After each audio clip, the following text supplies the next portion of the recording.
বন্ধুরা, তোমরা সব কেমন আছো? আশা করি প্রত্যেকেই ভালো আছো। আমিও ভালো আছি আলহামদুলিল্লাহ।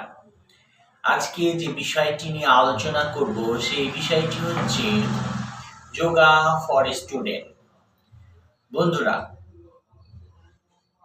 ভালো পড়াশোনা করার জন্য যেমন ভালো ব্রেনের দরকার, ঠিক সেভাবেই ভালো রেজাল্ট করার জন্য আমাদের ভালো স্বাস্থ্যের দরকার। তার কারণ হচ্ছে বন্ধুরা, যদি স্বাস্থ্য ভালো না থাকে তাহলে কিন্তু পড়াশোনায় মন বসে না। তাই শরীর সবসময় সুস্থ রাখতেই হবে। আর শরীর সুস্থ না থাকলে কিন্তু আমাদের পড়াশোনা হবে না। তাই স্টুডেন্ট লাইফে শরীর সুস্থ রাখার জন্য কতগুলো আসন বা ব্যায়াম করা আমাদের প্রত্যেকের দরকার।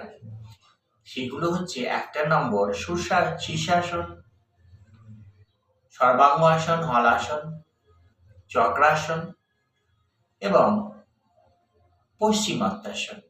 এই আসনগুলো যদি ডেলি করা হয় তাহলে কিন্তু আমাদের শরীরটা সুস্থ থাকবে, পড়াশোনায় মন বসবে। তাই আমরা এই আসনগুলো প্র্যাকটিস করবো ইনশাআল্লাহ। বন্ধুরা, আজকে পর্যন্ত আসি, আবার দেখা হবে অন্য কোনো ভিডিওতে।